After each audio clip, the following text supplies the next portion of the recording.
Black Star Network is here. Hold no punch I'm real revolutionary right now. Black power. Support this man, Black media. He makes sure that our stories are told. Thank you for being the voice of Black America, Roland. Stay black. I love y'all. All momentum we have now, we have to keep this going. The video looks phenomenal. See, this difference between Black Star Network and Black-owned media and something like CNN. You can't be Black-owned media and be scared. It's time to be smart. Bring your eyeballs home. You dig?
Coming up on Roland Martin Unfiltered, streaming live on the Black Star Network. 3 Jackson, Mississippi police officers are on paid administrative leave after a Black man dies in police custody. I'll be talking to civil rights attorney representing the family about what police say happened and how bystander video is helping to keep the officers accountable.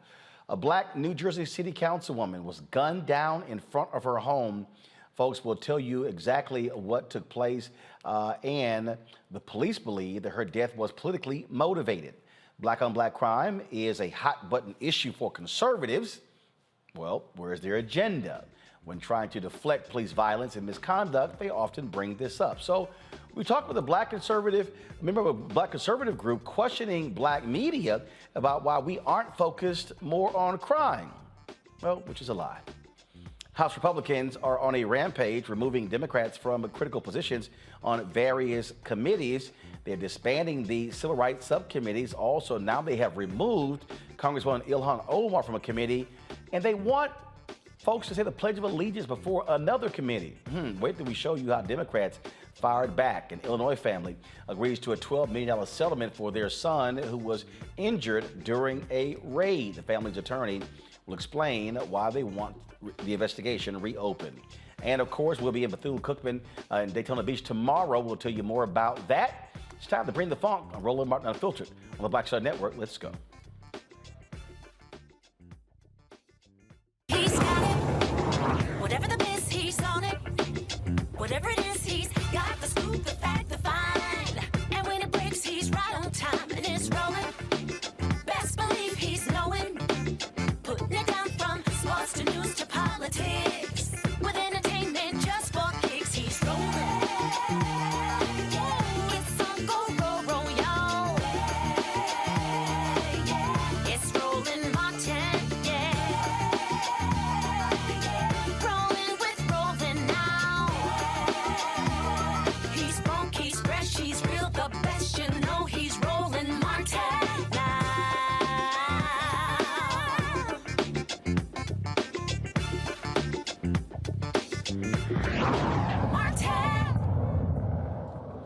Folks, a Jackson, Mississippi family is searching for answers after a family member died in police custody. Officers were called to an extended stay motel for a non-emergency call on December 31st. They encountered Keith Muriel, who they claim was experiencing a medical emergency when they arrived. Well, while at the location, an altercation took place between Muriel and the officers. Bystander video shows officers beating Muriel as he yells out for help. He was critically injured and died after the physical assault. Now, Jackson police officers Avery Willis, Kenya McCarty, and James Land were placed on administrative leave. The Mississippi Bureau of Investigation is independently investigating this incident. The Jackson Police Department has opened an internal investigation. Jackson Police Chief James Davis said the whole body camera video of the incident will be released once the research has been completed. With us now is the family attorney for the Muriel family, Darrell K. Washington. Darrell, so they got there and it was a medical emergency. How does it go from the medical emergency to an altercation? Good question, Roland. First of all, the way it was reported as being a medical emergency. But we know in our investigation, it clearly was not a medical emergency. A medical emergency came about as a result of the force that was used by these officers. So they were not responding to a medical emergency. They was responding to a suspicious person in the parking lot. And that's why these officers were there. But as you saw in the Tyrese Nichols case, this case is almost identical, Roland. These officers got out the car and they immediately attacked Keith. So I think once this body cam footage is released, you're going to see that the narrative that's been given to the community is definitely not the proper one. I mean, it's just baffling to me again how they would say this. And then for the chief to say, well, we will wait to release the body cam footage once the research is complete. I'm sorry, it's been more than 30 days.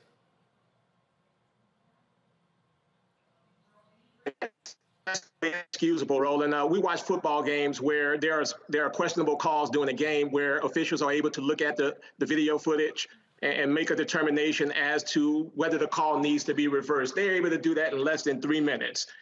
They have clear body cam footage, and now they're telling us that they need months in order to determine what happened. That is just totally unacceptable. So, again, Mississippi Bureau of Investigation, but they've been slow in other investigations. We had, of course, a parent on the other day of a shooting that took place in October. They haven't even updated them on that. And so have you heard from MBI about any of this? We heard briefly, and the MBI always gives us the same story, just as all the other agencies throughout the country. They're not going to release the body cam footage until their investigation is completed. And this is something, Roland, that needs to stop. Because what they do is they hope that families are going to get discouraged, or they hope that communities are not going to look into it. So they hold this body cam footage as long as possible. But we know, looking at a number of cases, that when this body cam footage is released, it always reveals something wrong happening. And here's something that I do know for a fact. If the officers did something that they consider to be proper, there's not a delay in releasing that video. That video is released immediately. But whenever it's something where they're trying to cover up the wrongful acts of an officer, it's delayed. And that's just something that needs to be changed. Well, absolutely. I mean, it always happens that way, that if it is footage that is that makes the cops look good, oh, it's out real fast. Really fast. All right. Well, we certainly will be seeing what happens next. Final question here. Did they reveal what the medical emergency was? They never revealed that at all, Roland. But here's what I will tell you, Roland. When the body cam footage is finally released and the autopsy report is made public, you're going to see that Keith has over 30 taser marks to his body. This guy was assaulted extremely bad. And there's just no reason why these officers should just be on administrative leave. These officers should have been terminated by now, and they should have even been criminally prosecuted. You can also see, Roland, that one of the officers who was involved in the incident was arrested back in 2021 on marijuana possession. So this is an officer who should have not even been on the street in the first place. So I think you're going to see that a lot of things are going to be revealed. There's going to be a lot of wrongdoings that's going to be exposed with this case. All right, Darryl, we certainly appreciate you joining us. Keep us updated on what happens next. Thank you, Roland. All right, folks, got to go to a break. We come back. We'll talk to my panel about this. We'll also talk about the drama on Capitol Hill. Republicans are stripping Democrats from committees and demanding they vote on resolutions like banning socialism. It's all kind of craziness going on. We'll tell you all about it. And black conservatives say, why isn't black media focused on black crime? We do. So we'll debate that. You're watching Roland Martin Unfiltered on the Black Star Network. Be sure to download the Black Star Network app, Apple phone, Android phone, Apple TV, Android TV, Roku, Amazon Fire TV, Xbox One, Samsung Smart TV. Also, join our Brina Funk fan club. Send a check and money order to P.O. Box 57196, Washington, D.C. 20037-0196. Cash App, $RM Unfiltered. PayPal is R Martin Unfiltered. Venmo is RM Unfiltered. Zelle is Roland at RolandSMartin.com. Roland at RolandMartinUnfiltered.com.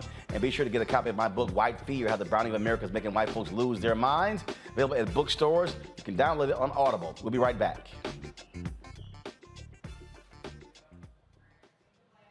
When you talk about blackness and what happens in black culture, we're about covering these things that matter to us, speaking to our issues and concerns. This is a genuine people-powered movement. There's a lot of stuff that we're not getting. You get it, and you spread the word. We wish to plead our own cause. Too long have others spoken for us. We cannot tell our own story if we can't pay for it. This is about covering us. Invest in black-owned media. Your dollars matter. We don't have to keep asking them to cover our stuff. So please support us in what we do, folks. We want to hit 2,000 people, $50 this month, raise $100,000. We're behind 100,000, so we want to hit that. Y'all money makes this possible. Checks and money orders go to P.O. Box 57196, Washington, D.C. 20037-0196. The Cash App is $RM Unfiltered. PayPal is R Martin Unfiltered. Venmo is RM Unfiltered. Zelle is Roland at RolandSMartin.com. On a next, A Balanced Life with me, Dr. Jackie, a relationship that we have to have. We're often afraid of it and don't like to talk about it. That's right, we're talking about our relationship with money. And here's the thing, our relationship with money oftentimes determines whether we have it or not. The truth is you cannot change what you will not acknowledge. Balancing your relationship with your pocketbook. That's next on A Balanced Life with me, Dr. Jackie, here at Black Star Network. Coco. And I'm Lily. And we're SWV. What's up, y'all? It's Ryan Destiny, and you're watching Roland Martin Unfiltered.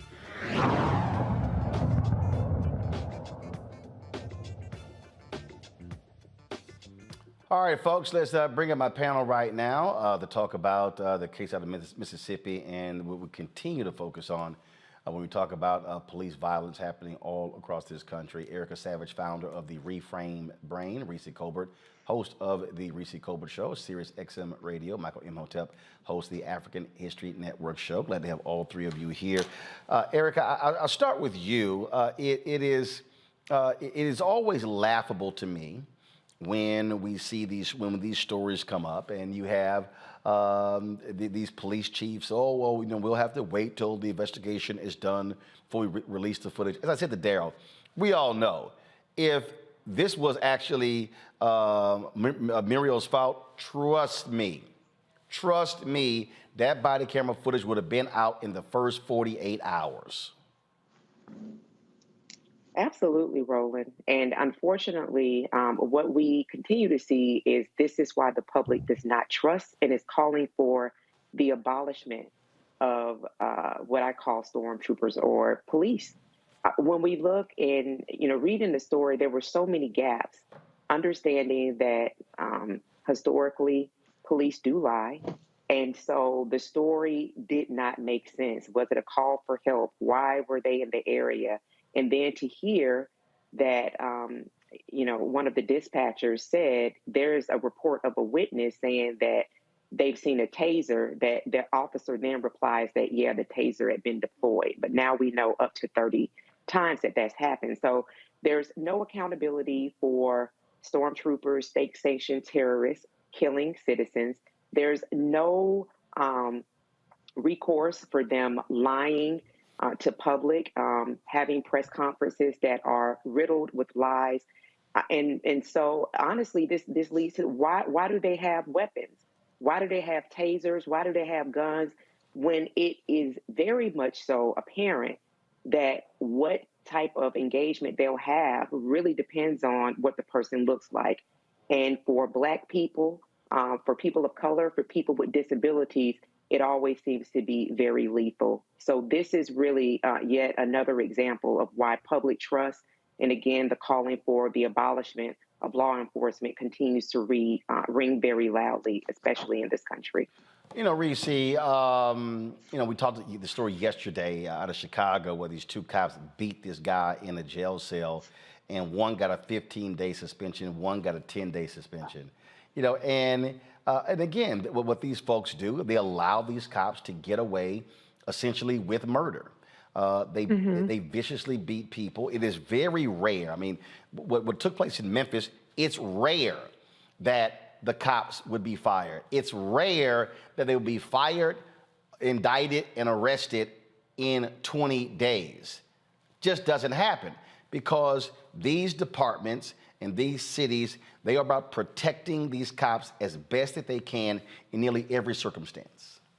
Right. I mean, this is the way that the system is designed. It's not a fluke. It's not people running afoul of the system. The system is there to protect and actually encourage, by extension, this exact kind of behavior. And it's really disgusting that, not only do these folks not only are they intent on inflicting this kind of violence and brutality, but they're intent on ensuring that the person is not able to survive. We saw this with Tyree Nichols and the ambulance services or the medical services not being rendered properly. That's why some of them are on the chopping block as well. We saw that in this case where the dispatcher at least has enough sense to say that protocol was not being followed. But it's just compounding the type of brutality. And I believe that when somebody is tased to death or beaten to death, that is undisputably cruel and unusual punishment. And so it's obviously not just a matter of the militarization of cops. It's a matter of the brutality and the lack of humanity that these cops have in their spirit and in the way that they view Black people. Michael, again, I don't quite understand what the delay is. Something happened December 31st. Right. And again, as in the case we discussed the other night, it's been 4 months since the incident happened, and Mississippi Bureau of Investigation, they have not said anything. And so this could be another 3, 4, 5, 6 months before something is announced. And it's sort of like, hey, let's just sort of draw this thing out to get as far away as possible from the initial incident. and then hopefully it'll die down. Yeah, that's what it appears here, Roland. I was reading some articles on this. I watched a video segment from a local news source there, and it appears that you know, as my co-panelist said, you know, if there had been a exculpatory evidence in the video, there was evidence that would absolve the police of any wrongdoing, that video would have been released a long time ago. The fact that they're taking this long, so how many body cams do they have? How much video footage do they have to go through? So yeah, it really appears that at least from the police department, I'm not saying it's the mayor doing this, Mayor Chokwe Antar Lumumba. I'm not saying it's the mayor doing this, but it appears that at least as far as the police department goes, they don't want people to see the video, and it reminds me of in Chicago, Laquan McDonald. Okay, where they waited to release the video until after Mayor Rahm Emanuel was reelected. Then they released the video. Okay, and they knew that the video was incriminating to the police. But then also, when you look at the statements from other police officers, they were saying, "Oh, I was filling out a report. Oh, I didn't see this take place, etc." So. You know, this is why we have to be vigilant with this. And at the same time, this is why a lot of people should just not be police officers. That job is not for everybody. Well, and again, as we're talking about what do we do about it, what you have is you've got these folks. So talk about accountability. Let's take Senator Tim Scott. He's been whining and complaining that Democrats, Erica, you know, aren't you know, moving fast enough on police bills. In fact, pull up his tweets. I want to show y'all what he tweeted today. And so this is what Senator Tim Scott, y'all, just tweeted today. Okay,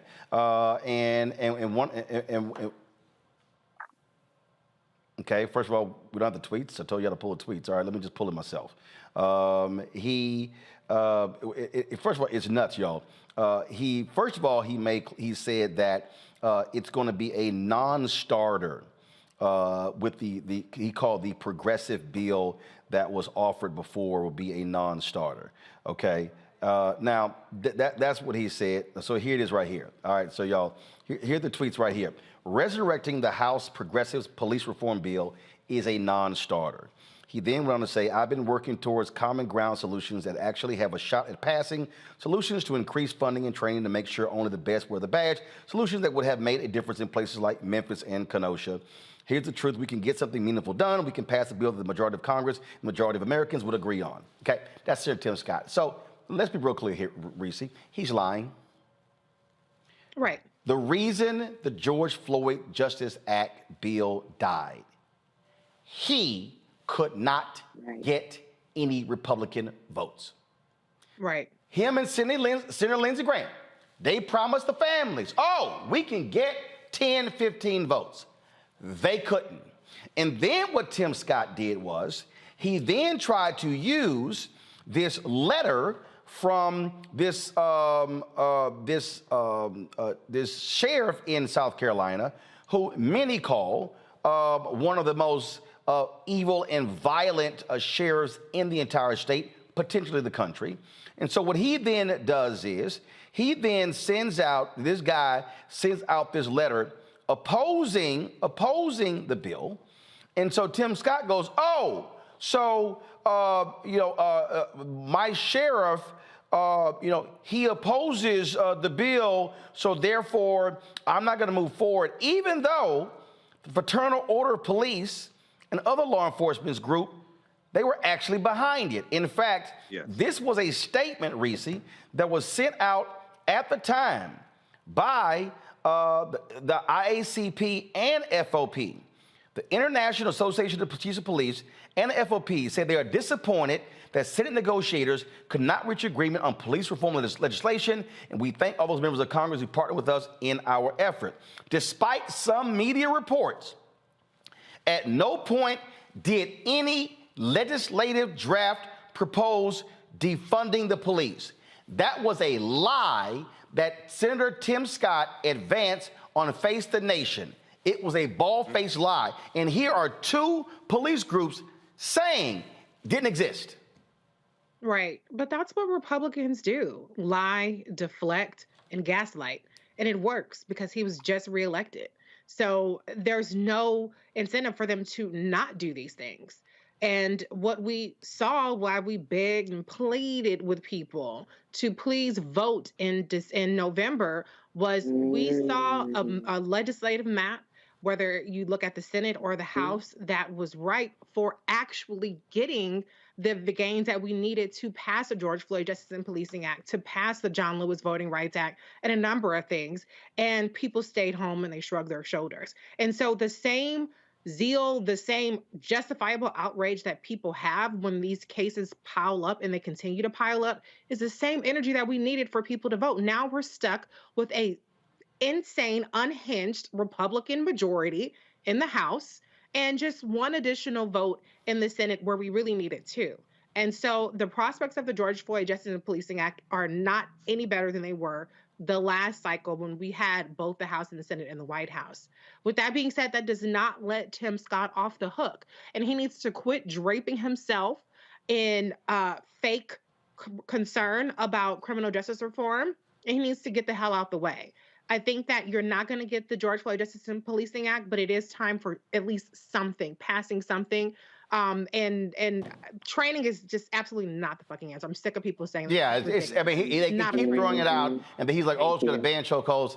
Dude, it goes even further than that. Got to go to a break. Hold tight 1 second. Folks, we'll be right back on Roland Martin Unfiltered on the Black Star Network. Don't forget, download our app, available on all platforms. We'll be right back. Next on the Black Table with me, Greg Carr. An hour of living history with Dr. Richard Mariba Kelsey, thinker, builder, author, and one of the most important and impactful elders in the African American community. He reflects on his full and rich life and shares his incomparable wisdom about our past, present, and future. African genius is saying that my uncle was a genius, my brother was a genius, my neighbor was a genius. I think we ought to drill that in ourselves and move ahead rather than believing that I got it. That's next on the Black Table, here on the Black Star Network. Hatred on the streets, a horrific scene, a white nationalist rally that descended into deadly violence. White people are losing their damn minds. As an angry pro-Trump mob storms the U.S. Capitol, we've seen shooting. We're about to see the rise of what I call white minority resistance. We have seen white folks in this country who simply cannot tolerate black folks voting. I think what we're seeing is the inevitable result of violent denial. This is part of American history. Every time that people of color have made progress, whether real or symbolic, there has been what Carol Anderson at Emory University calls white rage as a backlash. This is the rise of the Proud Boys and the Boogaloo Boys. America, there's going to be more of this. Here's all the Proud Boys, guys. This country is getting increasingly racist in its behaviors and its attitudes because of the fear of white people. The fear that they're taking our jobs, they're taking our resources, they're taking our women. This is white fear.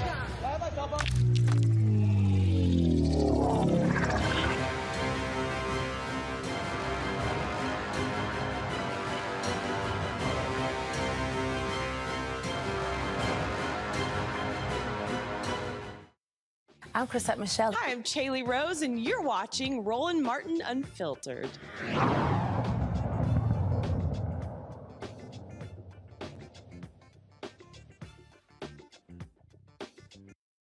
Folks, welcome back to Roland Martin Unfiltered right here on the Black Star Network. Just a reminder, folks, we've been nominated for the NAACP Image Awards, so be sure to fill your ballot out. Go to vote.naacpimageawards.net. And then what you can actually do is go to the Outstanding News Information category and then pick Roland Martin Unfiltered, Black Votes Matter, Election Night 2022, and vote for us. Don't forget, you can only use one email to vote. If you got multiple emails, you can vote multiple times. You have until February 10th, 9 p.m., February 10th at 9 p.m. To actually vote for the Image Awards. Of course, it would be, of course, February 25th. It's going to be broadcast. The pre-show is actually on February 24th. Well, it's going to be handed out, and so we look forward to doing that. And so don't forget, again, folks, vote.naacpimageawards.net. All right, so we were just talking about this whole issue of police brutality, police violence committed against multiple Americans, but especially African Americans. Yet, our next guest, Philip Clay with the Project 21, claims that black media doesn't talk about a major issue like black-on-black crime. So, really, I found that'd be really interesting.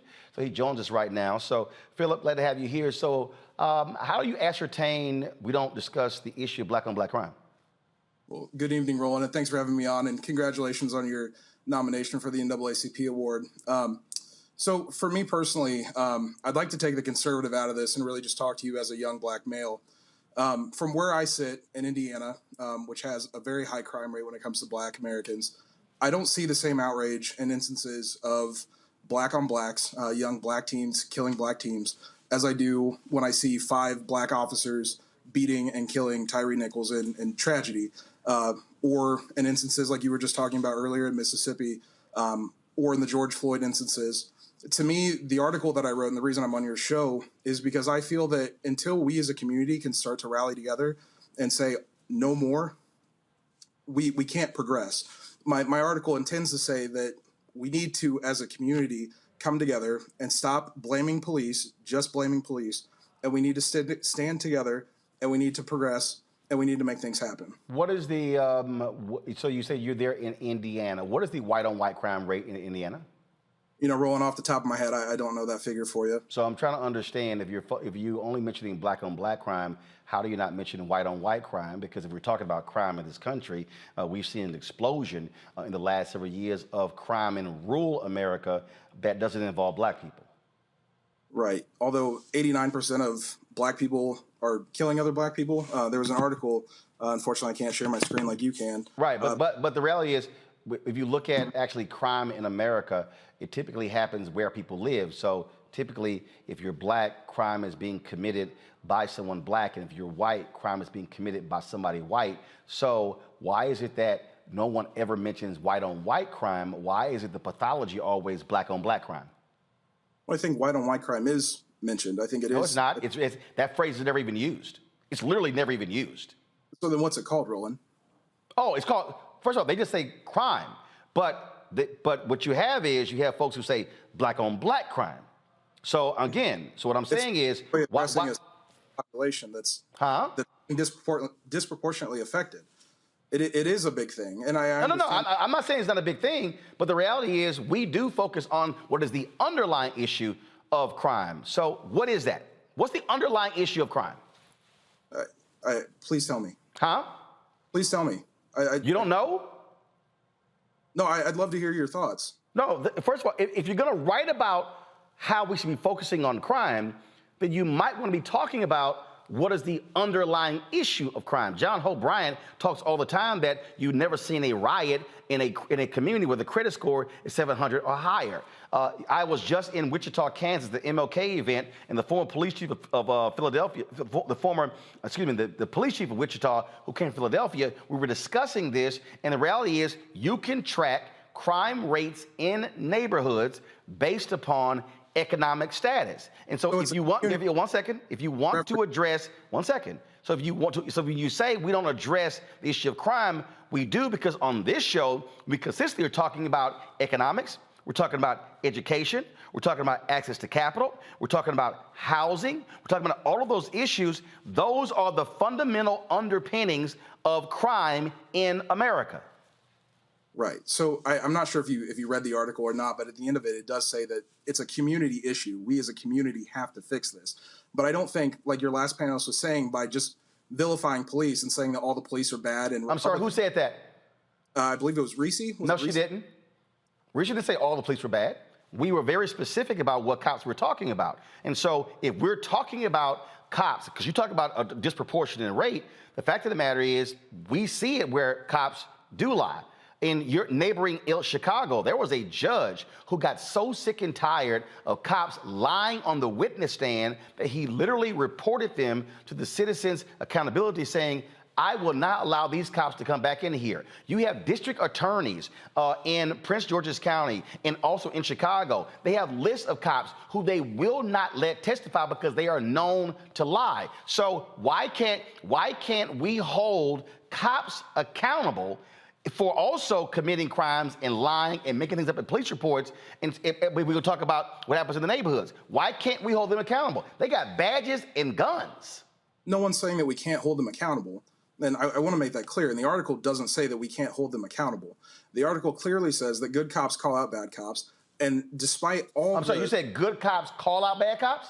Good cops call out bad cops. That's a lie. That is literally a lie. We saw right there in Memphis where so were there any good cops who showed up? We played a video yesterday. We played a video yesterday in Chicago where these two cops were beating this guy in a jail cell. Two cops, two other folks just stood there and watched them. We've shown a video on this show from Los Angeles, from Mississippi, from South Carolina, from North Carolina, from Philadelphia, from Detroit, where cops stand back and watch these things unfold, and they will actually back up the lying cop in police reports. So please show me where there's this swell or this groundswell of good cops reporting bad cops. Roland, you and I agree on that subject, that those people are not good cops, the people that stand by idly and don't do anything. In doing research for the article, and fortunately enough, last year I had a chance to work with my local police department to understand what goes into being a police officer, because I wanted to know for myself what it takes to become a police officer. One of the things that was taught, one of the core things, was that not only is use of force a last resort, but you're also taught to de-escalate your partner when your partner becomes too emotionally involved or too attached to whatever's happening. How often have you seen that? How often, when you've seen a lot of these video footages, now I've seen de-escalation when the person's white. I've seen a whole lot of de-escalation. But typically, when I'm seeing body cam footage and it's somebody black, I'm seeing an escalation of tensions. And so please give me some examples where de-escalation is often happening. You're talking about the videos that have been seen. What about the thousands that haven't been released because there was a successful de-escalation or there was a successful stoppage of whatever was happening? Or the examples where the cops didn't turn the cameras on, and where in Chicago they were breaking the antennas off of the dash cam cameras as well. I mean, again, the point here is, again, we're still talking about a fundamental problem in this country. Last year, police in America, based upon the data, Samuel Singawe, we had him on the show, they killed more people in 2022 than any other point in history. We have seen a dramatic increase of police violence. We have seen insurance companies come out and say that they are going to stop insuring cities, or they're going to actually raise their rates because of the high number of police violence cases. And so I'm trying to understand, you want to talk about black on black crime as a conservative, here's what I want to know. Where are all of the fiscal conservatives complaining about the millions upon millions and billions being spent on police settlements?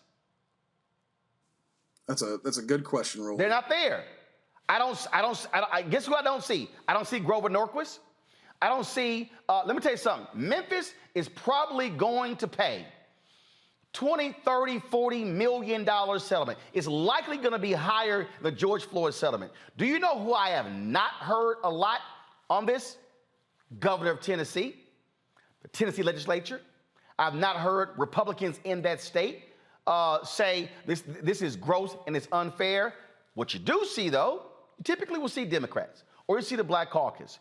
What I'm still trying to say to you, we have on this show and in other black media discussions about black on black crime. What we don't do is fall for the pathology of Fox News and other places. We talk about what creates those conditions and what must be done to change those neighborhoods. And so what I want to know is, how are you in Project 21 advancing those issues and then calling on your fellow conservatives to support those very issues? Absolutely. I've spent the past couple of days being able to do press about this issue, specifically And the thing that's come out of it, and the thing I will stick to, is we have to be transparent, both in the community and on behalf of police departments or police departments themselves. There has to be open dialogue, and police departments have to show that whatever's being accused against them, levied against them, is not true. And the good cops do have to weed out the bad cops. And I understand that your thoughts on that, and you've made that point clear. But at the end of the day, there are still people that wake up every morning with their intention and their honor, and all they want to do is protect the people in the community in which they live and serve. But where are those? Why is it that when we need those good cops to show up, we don't seem to see them? And in fact, why is it? Because again, I've talked to many officers, and I've talked to black officers, and I've had black officers tell me the safest they are is when they got a uniform on. They say, but damn, when I don't have my uniform on, I don't trust my own department. Those are black cops. That's a departmental issue, and until people can actually go into those communities and start having those conversations and weeding out those bad chiefs of police, those bad officers, and working through that, it's going to continue to be the same. You do know that there have been reports showing the number of white supremacists that have infiltrated police departments nationwide, right?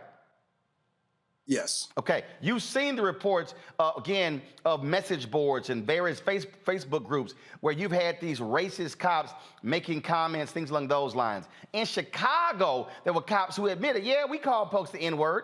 We freely throw it around. So if you're a black person in the Chicago community, why would you trust a racist cop? Hold on, I got to pay some bills. We come back. I want you to answer that question. Then my panel has some questions as well. You're watching Roland Martin Unfiltered on the Black Star Network. Hi, I'm Dr. Jackie Hood Martin, and I have a question for you. Ever feel as if your life is teetering and the weight and pressure of the world is consistently on your shoulders? Well, let me tell you, living a balanced life isn't easy. Join me each Tuesday on Black Star Network for A Balanced Life with Dr. Jackie. We'll laugh together, cry together, pull ourselves together, and cheer each other on. So join me for new shows each Tuesday on Black Star Network, A Balanced Life with Dr. Jackie.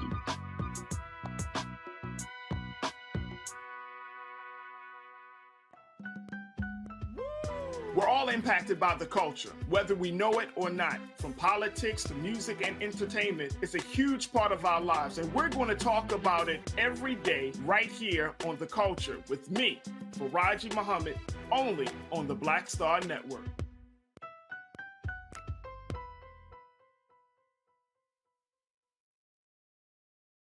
Next on Get Wealthy with me, Deborah Owens, America's Wealth Coach. Listen to this.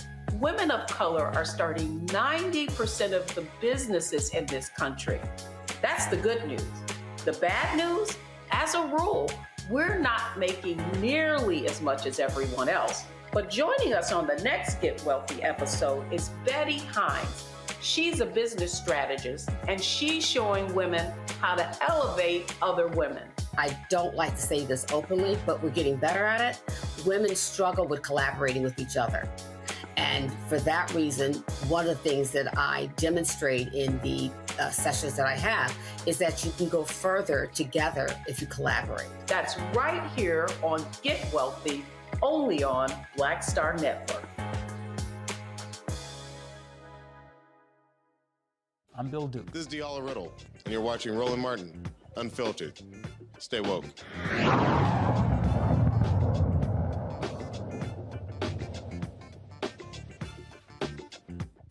All right, welcome back. My guest is Philip Clay. Philip, I asked the question, if you're in a neighborhood and you have had bad encounters with cops and you know you're dealing with racist cops in those areas, how can you trust them? I don't think you can. But I guess the question, my question back to you is, what do you do in that situation? What would you, Roland Martin, do in that situation if you can't trust the cops in your neighborhood? I'm not dealing with them, because here's the deal. I lived in Chicago 6 years, okay? I have seen examples where the cops planted evidence, where they beat confessions out of people. Chicago had to pay upwards of $40 million in reparations to a number of black people who were beaten, who actually were electrocuted, their testicles, by Captain John Burge and those racists in the department.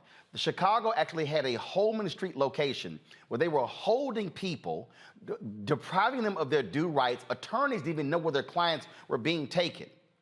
When the consent decree came down in Chicago, they admitted, oh yeah, Yeah, we use the N-word. They admitted driving gang members from one territory to another and dropping them off to see if they actually lived. Okay? We saw, again, under Trump, where Sessions tried to get rid of the consent decree in Baltimore. Cleveland's been under 2 consent decrees. But again, if we're gonna have a discussion about black on black crime, let's also at least say white on white crime, but let's deal with the issue of how do you address crime? You do not address crime with policing. You have to address crime in a holistic way, and unfortunately, Philip, Republicans and conservatives do not want to do that in this country. It's a matter of more jails, more police, more funding. Let's increase the funding, but not deal with the fundamental underpinning of crime in neighborhoods, which is poverty.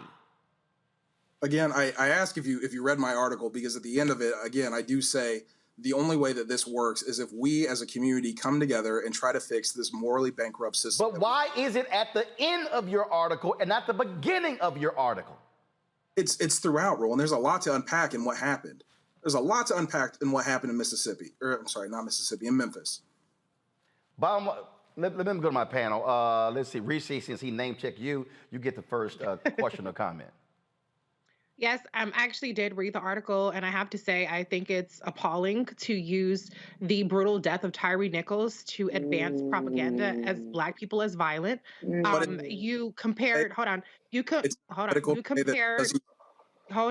compared, I listened for the past 10 minutes without, whatever. So anyway, so you compared the cops to gang violence, which is more coded language, anti-Black coded language. And I do agree with you on that, though, because the police departments, like the ones that are out of control and need consent decrees, which as a member of Project 21, I'm sure you know that in their Black agenda is to do away with consent decrees, that the police officers often are like gang members.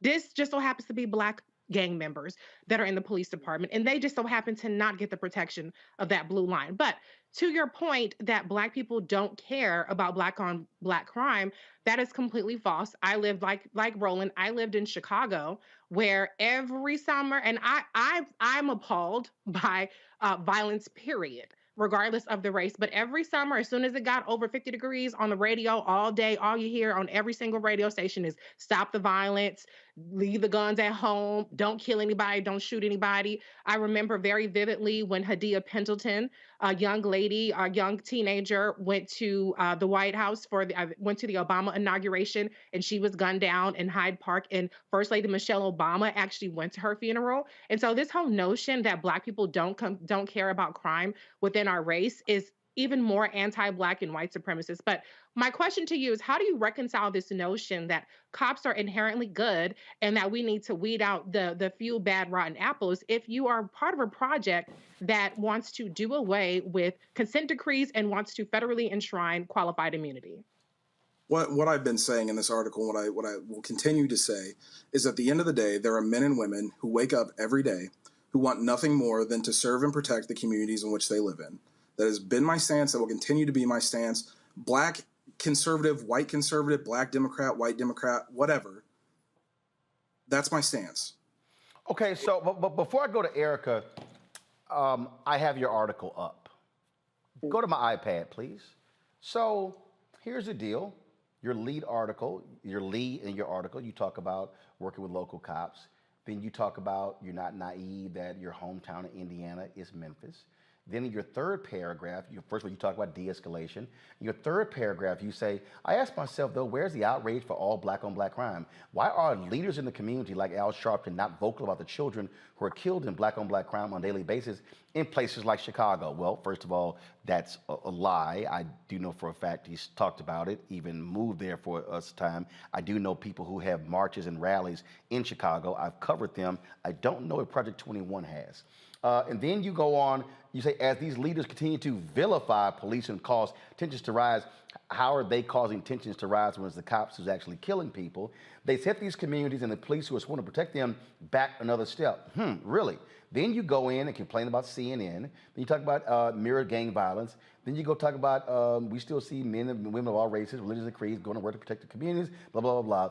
Then you get this is you keep talking about at the end of your article. This is literally what you wrote in the article, because I swore that there was some other stuff down here. That's where that white space is, because I thought there was more to it. This is literally all you said.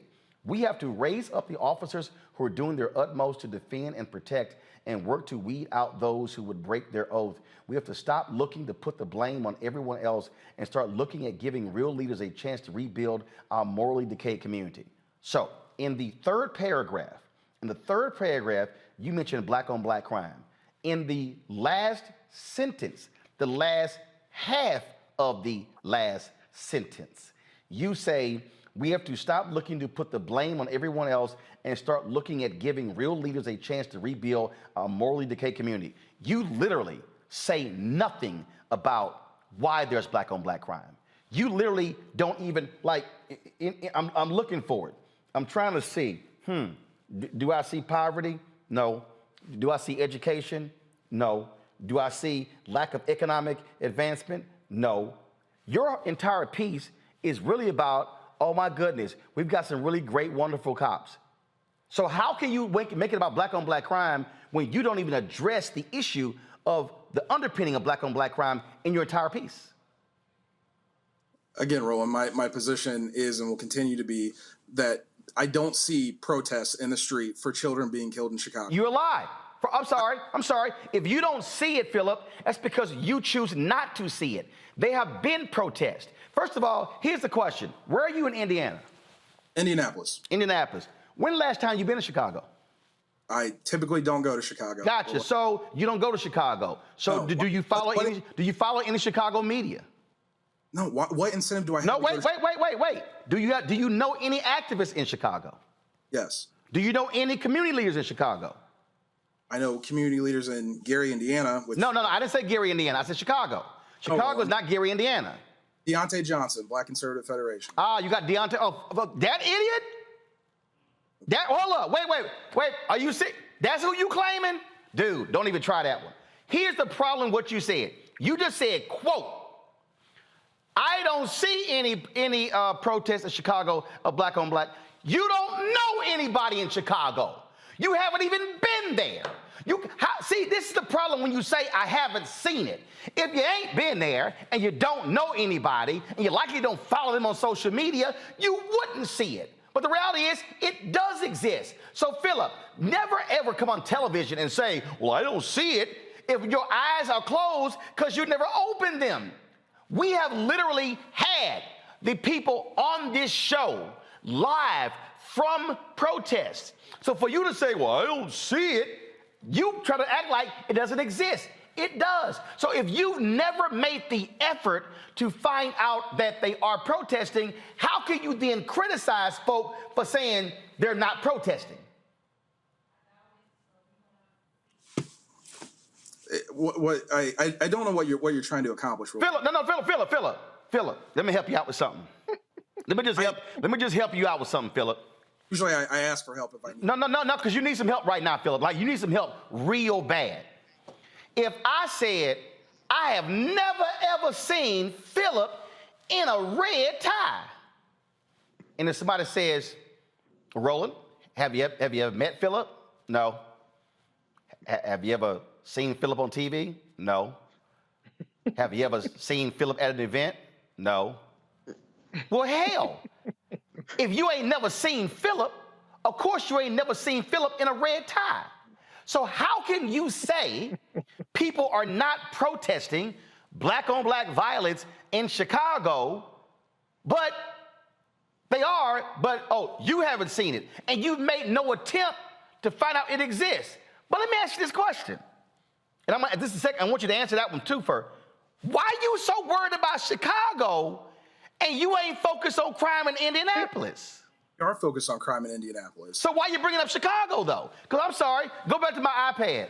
I'm looking at your column. You simply state, I've had the opportunity to work with my local police department. You don't name it. You say, I'm not naive enough to equate my hometown in Indiana to Memphis. You don't name your hometown. And so why is it that, again, third paragraph, right here, why are leaders in the community, like Al Sharpton, not vocal about the children who are killed in black-on-black crime on a daily basis in places like Chicago. Why didn't you mention your city?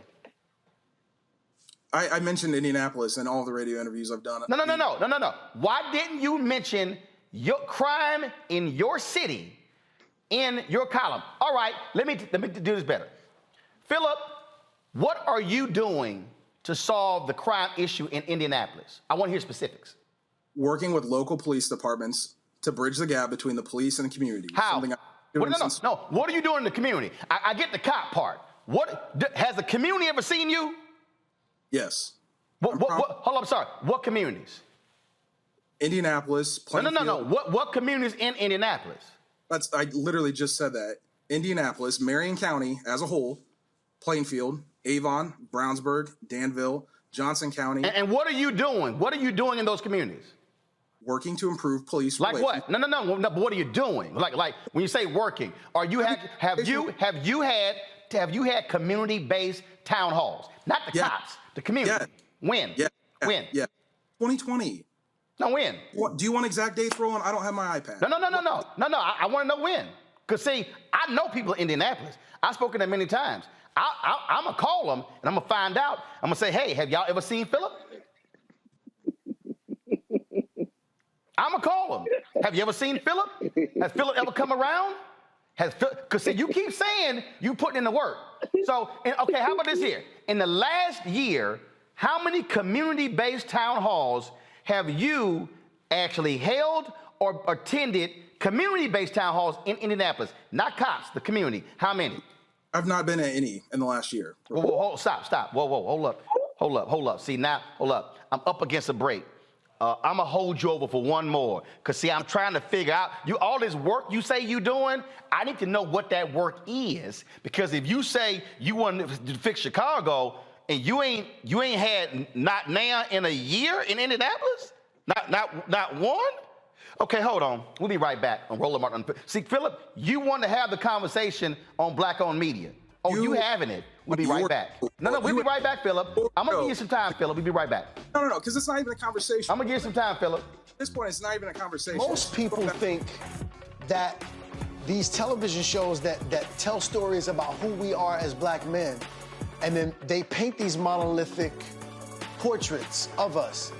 They think that they're being painted by white people. And I gotta tell you, there are a whole bunch of black folk that are the creators, the head writers, the directors of all of these shows, and that are still painting us as monoliths. The people don't really want to have this conversation. No, they don't.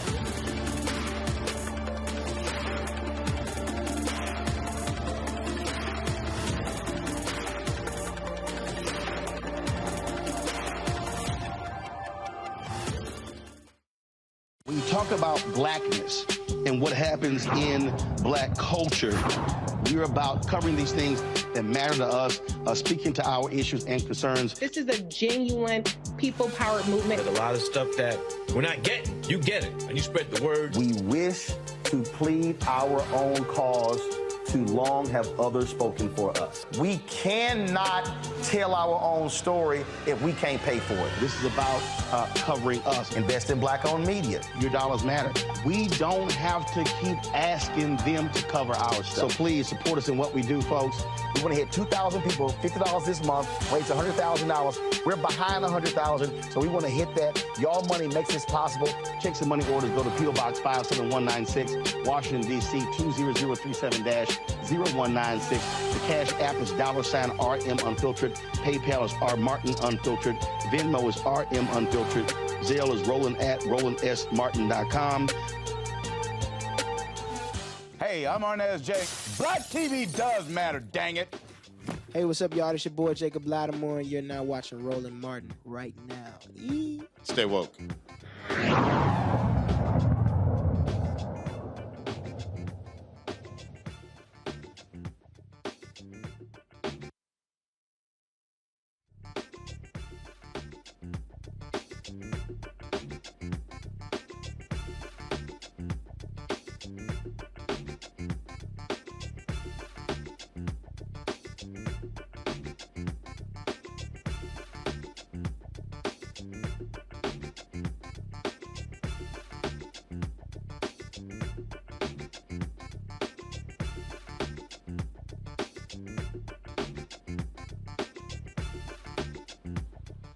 See, I told y'all.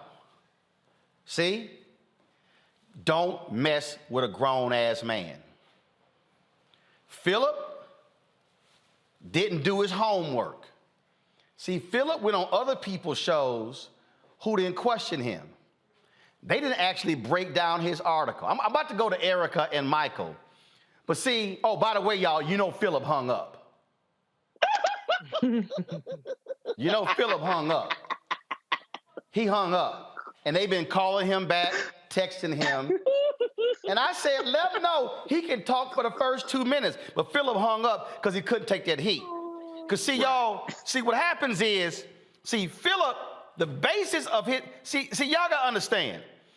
The basis of Philip's article, oh, y'all don't discuss black on black crime. Okay, you want to have that conversation, Philip? Let's have that conversation. And y'all heard he kept saying, no, but I said at the end of my article, we as a community, we got to come together and solve the problem. Oh, but then when I asked Philip, when has the community seen you?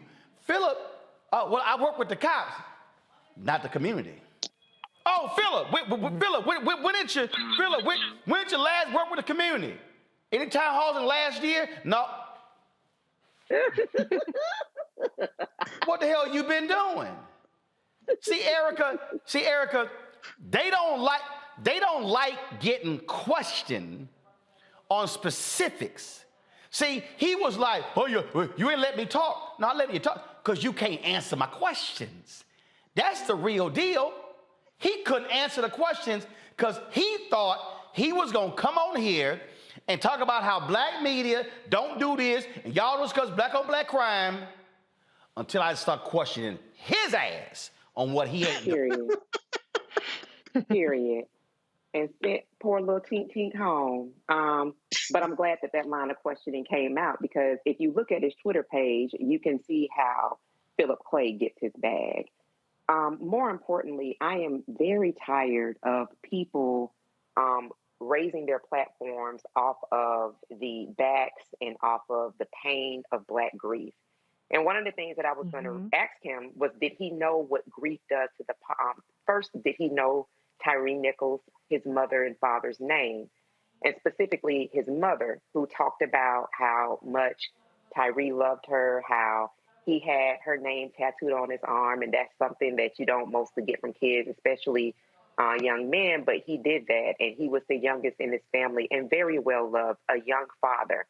And that on January 28th, he felt it fitting to pen 4 to 5 paragraphs of complete bullshit on the back and on the grief of Mrs. Rovon Wells.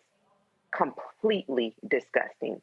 For someone that is either self-identified or has been told that he is a rising star in what is effectively known as the terror group, the Grand Old Party, the Republicans, do that in its own space, not off of Black pain.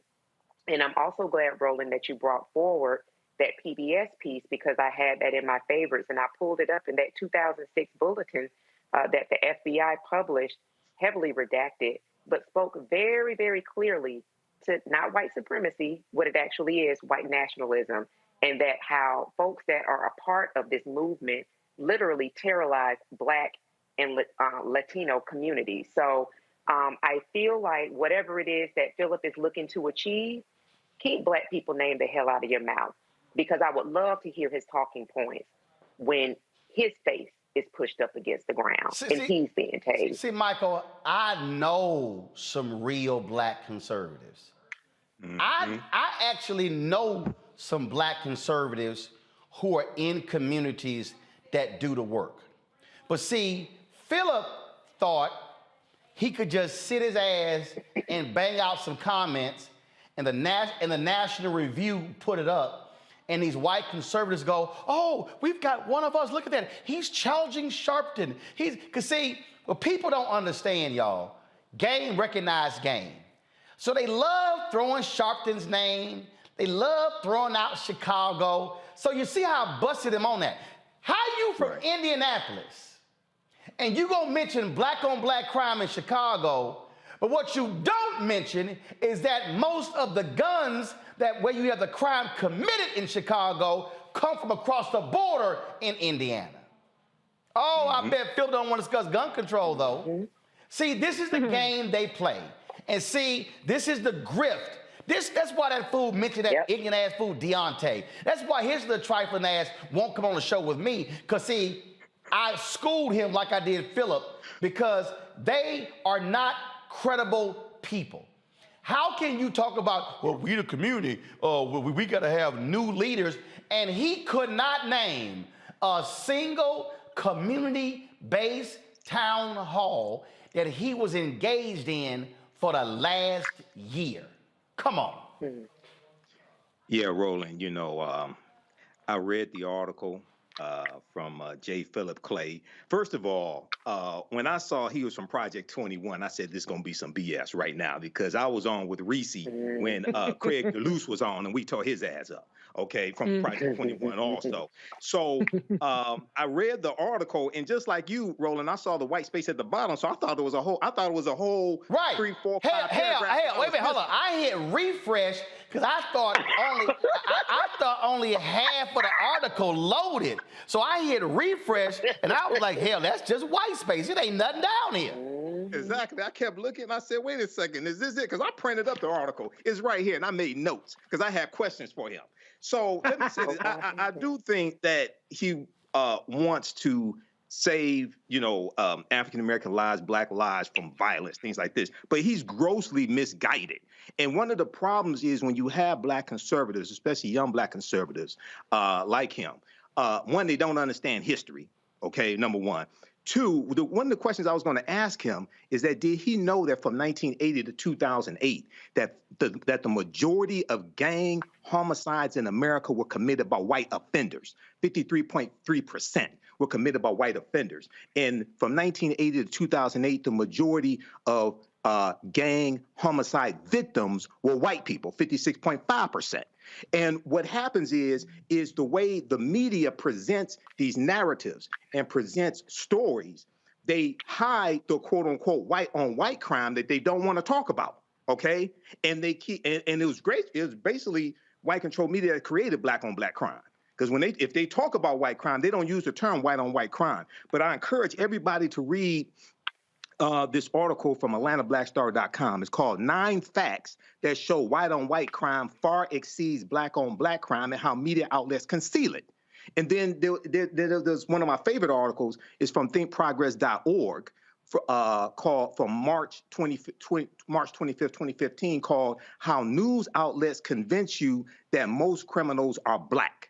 How news outlets convince you that most criminals are Black. Now, this was a nationwide study of local news affiliates, NBC, ABC, CBS, and Fox News affiliates. And they looked at the news coverage that they did of stories that dealt with crime.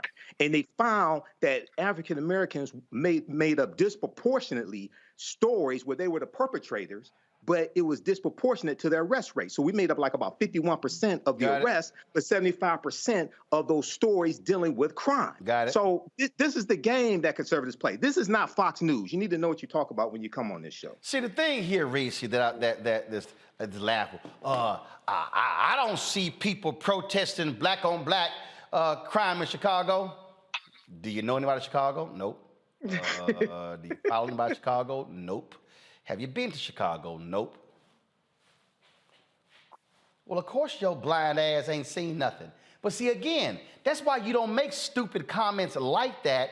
And again, I'm still trying to understand, Reese, how can Philip be from Indianapolis, but he want to throw Chicago in? You know why? Because Chicago is the new N-word for Republicans. Chicago is the new N-word. Anytime something happens, wait a minute, what about Chicago? Well, what about Chicago? Well, what about Chicago? Philip, what about Indianapolis? Hello. And his profile says Plainfield, Indiana. I don't even know what that is, but it certainly isn't as catchy and flashy as Chicago. I'm trying to figure out, why is Chicago in it? You ain't been there. You ain't stepped foot in there. You don't know nothing about the Magnificent Mile, Garrett's Popcorn. There's a number of things that I would talk about in Chicago before I get to quote unquote black on black crime. And like I said, obviously, black people in Chicago don't want black motherfuckers shooting their ass either. They don't want the cops and they don't want their neighbors shooting them. I think that everybody black can agree that crime in general is bad, point blank and a period. But to your point, Roland, it's about the boogeyman. It's about this. It's like CRT is a word, as a euphemism. Woke is a euphemism for the white supremacist, white nationalist party to just say the N-word without saying the N-word. So he was very deliberate in talking about a place that he doesn't know. He did not know statistics, so you don't have data. You don't have even anecdotal evidence because you haven't been there. You don't know nobody from there, but you're talking about it like you have some kind of authority. Go to hell, bitch. How about that? So this is from an Indianapolis TV station just 2 days ago. Go to my iPad. Violent crime plagued some indie bars, yet the state does little to enforce its policies. If I scroll the article, I don't see Phillip's name anywhere. Anywhere. Okay, hold up. Let's see here. Okay. Same station. Crime mapping, what parts of Indianapolis saw the most homicides in 2022? While Indianapolis saw a decrease in homicides in 2022, so did Chicago, police continue to push for fewer homicides and violent crimes. In 2022, 226 people lost their lives in a homicide in Indianapolis, down about 15%. This is a decrease of 45 homicides. And so as you see it here, a gunshot is listed as a cause of death for 86.7% of the homicides. Phillip, are you speaking out against guns? Phillip, I got something for you to do in Indianapolis. Nearly 66% of the homicides in Indianapolis remain unsolved as of early January. Of the 226 homicides, police made an arrest in 66. Roland, can I point out to you? Ain't that, and hold up, of the homicide 2022, largest group, 25-34, black men aged 18 to 24 made up the largest group. So here's the question, Phillip. You keep meeting with the cops. Why aren't you focused on your own city of Indianapolis? You're not, Phillip, because you know why? You don't give a damn about those communities. What you want to do is you want to make a point by trying to by taking a shot at Sharpton and at black leaders and black on black violence in Chicago. Reese, I'm on overtime, but I got 20 seconds to go. He lives in Plainfield, Indiana, which is a population of 34,000 and 87% white. So you really pushing this anti-black. So he don't even live in Indianapolis. He ain't even from Indianapolis. Boy. He lives in a suburb of Indianapolis. Boy. Go to his Twitter page.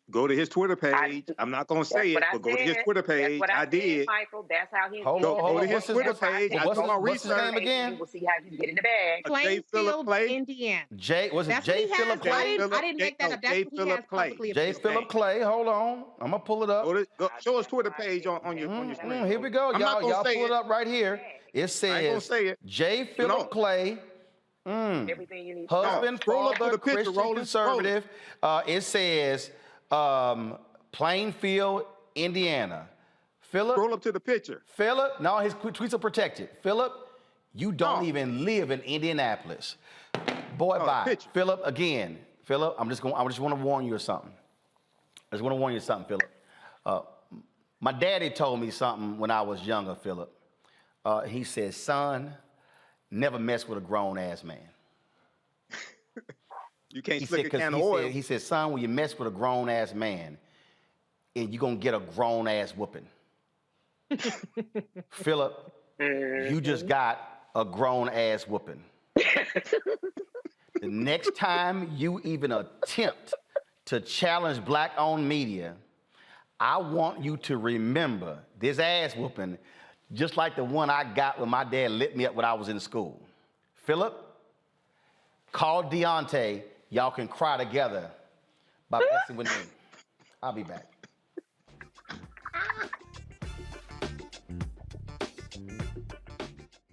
Nationalist rally that descended into deadly violence. You white people are losing their damn minds. As an angry pro-Trump mob storms the U.S. Capitol, we've seen shooting. We're about to see the rise of what I call white minority resistance. We have seen white folks in this country who simply cannot tolerate black folks voting. I think what we're seeing is the inevitable result of violent denial. This is part of American history. Every time that people of color have made progress, whether real or symbolic, there has been what Carol Anderson at Emory University calls white rage as a backlash. This is the rise of the Proud Boys and the Boogaloo Boys. America, there's going to be more of this. Here's all the Proud Boys, guys. This country is getting increasingly racist in its behaviors and its attitudes because of the fear of white people. The fear that they're taking our jobs, they're taking our resources, they're taking our women. This is white fear.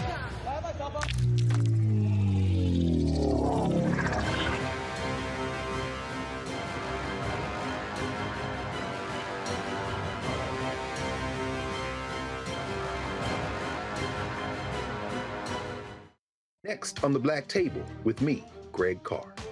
An hour of living history with Dr. Richard Mariba Kelsey, thinker, builder, author, and one of the most important and impactful elders in the African American community. He reflects on his full and rich life and shares his incomparable wisdom about our past, present, and future. African genius is saying that my uncle was a genius, my brother was a genius, my neighbor was a genius. I think we ought to drill that in ourselves and move ahead rather than believing that I got it. That's next on the Black Table, here on the Black Star Network. Hey, I'm Amber Stevens-West. Yo, what up, y'all? This is Jay Ellis, and you're watching Roland Martin Unfiltered.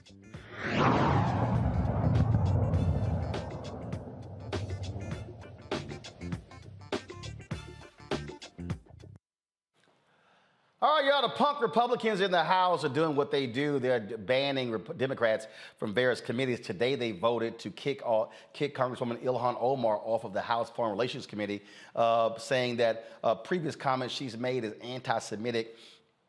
But they ain't said nothing about Jewish space laser fool Representative Marjorie Taylor Greene from Georgia. In fact, she's been rewarded in a huge way.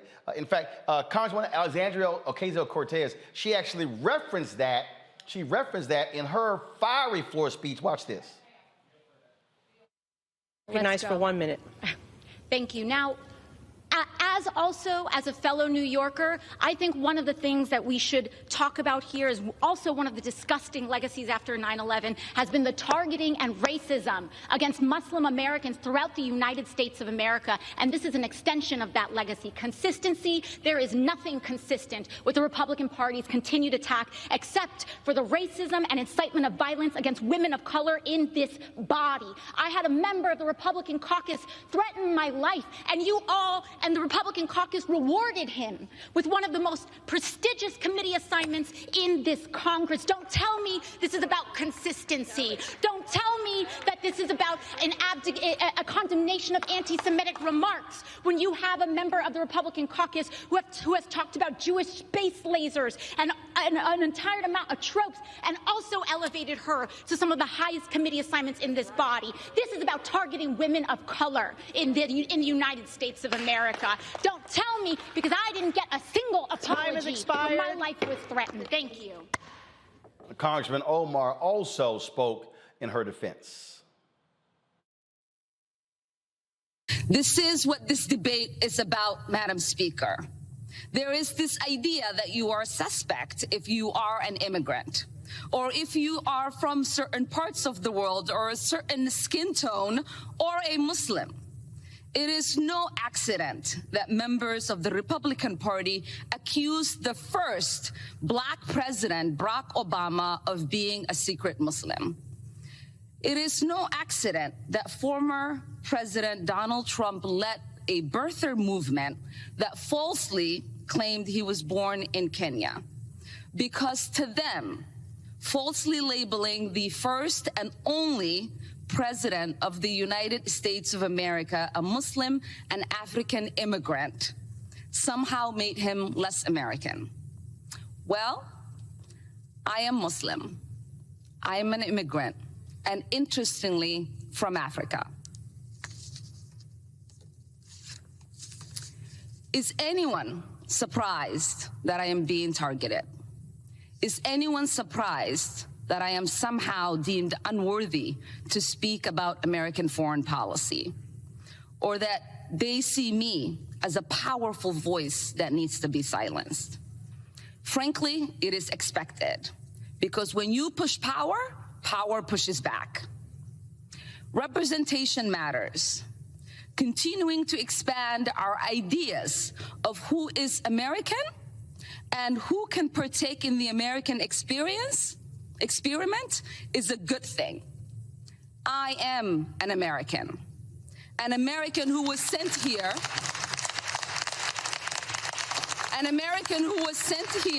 by her constituents to represent them in Congress, a refugee who survived the horrors of a civil war, someone who spent her childhood in a refugee camp, someone who knows what it means to have a shot at a better life here in the United States, and someone who believes in the American dream and the American possibility and the promise and the ability to participate in the democratic process. That is what this debate is about. There is an idea out there that I do not have objective decision making because of who I am, where I come from, and my perspective. But I reject that. We say there is nothing objective about policymaking. We all inject our perspective, our point of views, our lived experiences, and the voices of our constituents. That's what democracy is about. So, pulling right now, Representative Jasmine Crockett of Texas joins us. Congresswoman Crockett, it is quite interesting to see on the other side Marjorie Taylor Greene pretty much at the right hand of Kevin McCarthy, the Speaker of the House, when she has made racist and anti-Semitic comments, and she's been rewarded for it. I mean, come on now, Roland. You know what it is. I don't even know why we're having this conversation as if we're shocked, right? The Republicans are doing what the Republicans do. And so many people were going to talk about Marjorie Taylor Greene, and they did talk about her. But you know what? I decided to go after George Santos. Most people probably don't know why George Santos ended up voluntarily leaving his committee assignments, because once again, it was an example of the hypocrisy, and it was slapping them right there in the face, right? And so I basically went on the floor and said, what was her crime, right?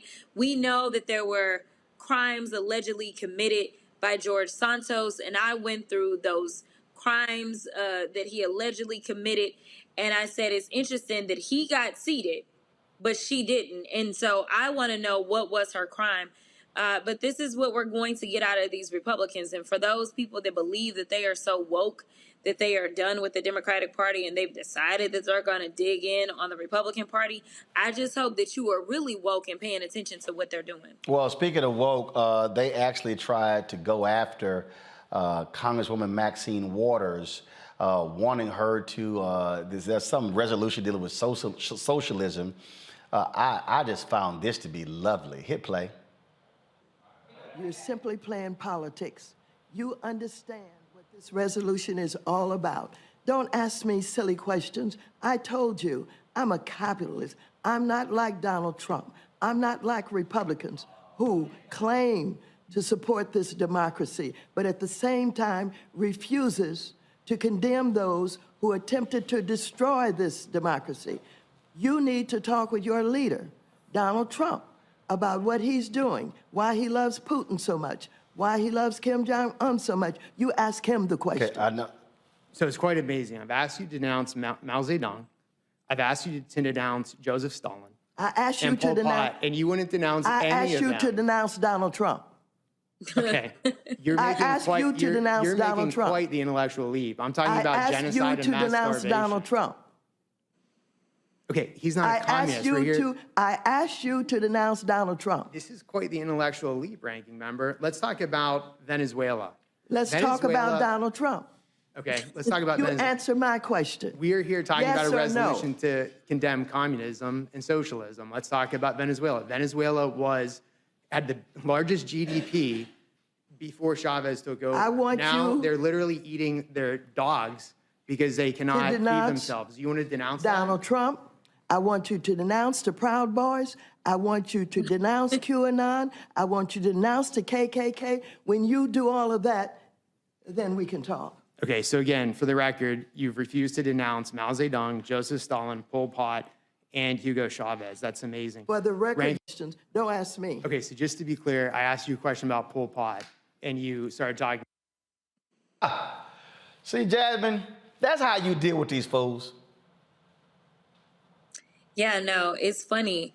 One of the things that they wanted to do in this new session was they wanted this open rule. They wanted the ability to bring amendments to the floor instead of leaving it in the Rules Committee. It's interesting when they decide to use that and when they decide not to. It's not a blanket rule that they always do an open rule on these amendments, because I think they found out, oh yeah, the Democrats can introduce amendments as well, and that started to make them nervous. So on this resolution, which a resolution is nothing, like this is just more gamesmanship, right? Like this isn't law. So for everybody that felt like it made sense to vote for the Republicans because they were going to fix the economy, this is not them doing anything. This is something so that they can say that Maxine voted this way or Jasmine voted this way. But in the Rules Committee, what they tried to do is introduce, the Democrats tried to introduce an amendment to this socialism resolution that would say that we were denouncing fascism. Now you tell me why that couldn't be included. I think we all know why it couldn't be included. I think we also know why they didn't want an open rule where we would add amendment on top of amendment on top of amendment, where we really did start defining hate. Because if there is a conversation that we need to have, the last time that I checked, the people that are going out and committing these mass shootings, they're not saying, hey, I'm a socialist, but plenty of them are proclaiming to be white supremacists. So if we want to get at something that is actually problematic in this country, then what we would do is talk about white supremacy. And that's why I applaud Auntie Maxine, because she's going to always bring them back to the point instead of going down the rabbit hole that they want to try to lead us down. We're not here for these kind of games. All right. Congresswoman Jasmine Crockett, it is going to be 2 years of this type of silliness, and I think it's important to mock them at every turn when they sort of throw that sort of stupidity out. Just like I just did Polar Tink Tink Phillip from Plainfield. He ain't from Indianapolis. He's from Plainfield. Absolutely. I look forward to doing it. You know, I serve on oversight, and Marjorie Taylor Greene and I had a very interesting interaction this week as I was simply trying to put in an amendment to bring back the Civil Rights and Civil Liberties Subcommittee to oversight, especially in light of what we saw happen in Memphis with Tyree Nichols. It seemed very timely. It seemed like maybe the Republicans need a little bit better understanding as to why we need the George Floyd and Policing Act. Mm-hmm. It seemed like maybe this would be a good thing for us to discuss, and that would be the proper subcommittee. She proceeded to tell me that what happened in Memphis wasn't racism because all the officers were black, as if I addressed that at all. She also wanted to make sure that I knew that Ashley Babbitt's mother was in the back of the committee room. So, of course, she was ready with her prop, which is absolutely disgusting. And she wanted to tell me, but nobody's been arrested in that case. And she also wanted to tell me that the conditions that the January 6th rioters were having to suffer through when they were incarcerated pretrial, as well as those that have been incarcerated as a part of their convictions, that they are deplorable. And so, yes, we absolutely need to talk about jail conditions. So I was thinking to myself, well, you may vote for my amendment, maybe for the wrong reasons, but hey, at least we can have a conversation. At least we'll get there. But of course, she did not vote for that. And instead, she just decided that she was going to draw this false equivalence. Of course. Between Tyree and Ashley Babbitt. Well, we all know Ashley Babbitt deservedly got shot for trying to break into the Capitol. And guess what? She wouldn't be dead if her ass wasn't trying to break into the Capitol. It's as simple as that. Congresswoman Crockett, we appreciate it. Thanks a lot. Have a good one. All right, y'all, we come back. I got some other stupidity over the Pledge of Allegiance. Wait till we show y'all that one. You're watching Roland Martin Unfiltered on the Black Star Network.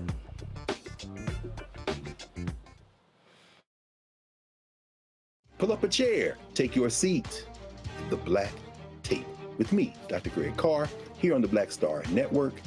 Every week, we'll take a deeper dive into the world we're living in. Join the conversation only on the Black Star Network. Hi, I'm Dr. Jackie Hood Martin, and I have a question for you. Ever feel as if your life is teetering and the weight and pressure of the world is consistently on your shoulders? Well, let me tell you, living a balanced life isn't easy. Join me each Tuesday on Black Star Network for A Balanced Life with Dr. Jackie. We'll laugh together, cry together, pull ourselves together, and cheer each other on. So join me for new shows each Tuesday on Black Star Network, A Balanced Life with Dr. Jackie.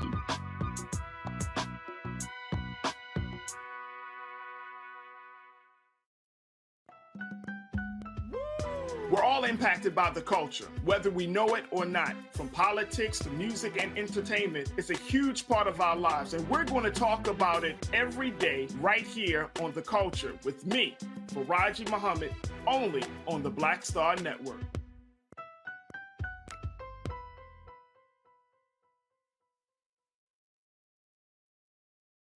Hey, I'm Cupid, the maker of the Cupid Shuffle and the Wham Dance. What's going on? This is Tobias Trevelyan. And if you're ready, you are listening to and you are watching Roland Martin Unfiltered.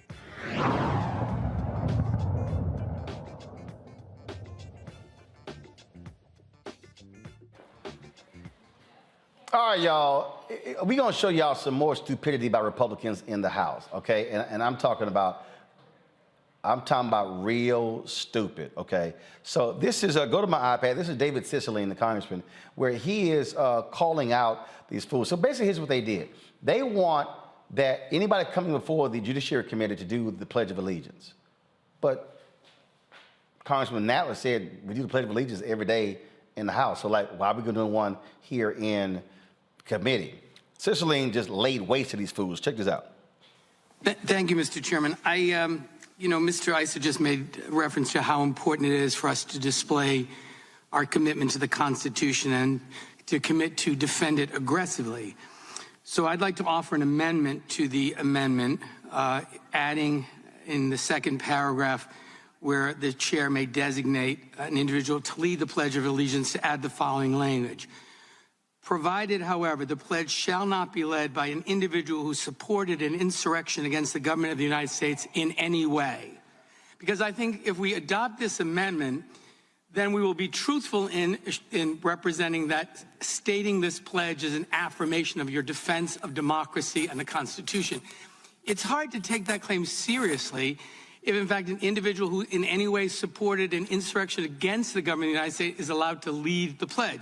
So I would ask Mr. Gaetz to accept this friendly amendment, and I look forward to supporting it. Would the gentleman yield for first ask Mr. Gaetz if he'll support the amendment, to make sure that someone who led an insurrection against the United States doesn't make a mockery of the Pledge of Allegiance and stand before this committee with their hand over their heart claiming to support the Constitution. Mr. Cicilline, my concern would be if your definition of an insurrection is objecting to electors, then there would be many Democrats on the committee that wouldn't be eligible to lead the pledge, since so many That's objected. not my definition of an insurrection. The last Republican president to get sworn in absent Democrat objectors was George Herbert Walker Bush. Reclaiming my time, Mr. Gaetz, I will allow the chairman to determine whether or not someone has participated in insurrection in the United States. I think this language is important. Would the gentleman further yield? I'm asking Mr. Gaetz, will you now accept the amendment? Well, I'm concerned that you may be disqualifying too many of your own members, Mr. Cicilline. I'm not concerned about that at all. Then agree to the amendment. Let's make this real. If you want to give someone the right to stand before the House Judiciary Committee and lead the Pledge of Allegiance, at a bare minimum, let's guarantee that that person has not participated or supported or in any way helped an overthrow of the government of the United States. Would the gentleman yield? yield? It's like a simple proposition. All right, Congressman Hank Johnson, he got in on this as well. Watch this. Most members are not present there, so it's not accurate to say we do the pledge every day or participate in the pledge every day. It may be offered, but you're not there for it. This is the work of the Judiciary Committee.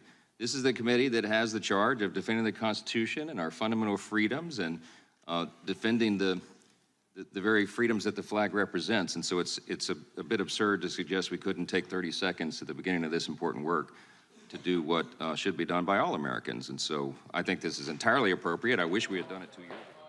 Y'all, first of all, I'm laughing at these fools, Reese, because again, this goes to show you the idiots that are in the House and what they are doing, and exactly and how just absolutely nuts they are. Go to my iPad, please. This is Congressman Hank Johnson challenging them as well. I wish 2 years ago that on January 6th, that the insurrection never did happen.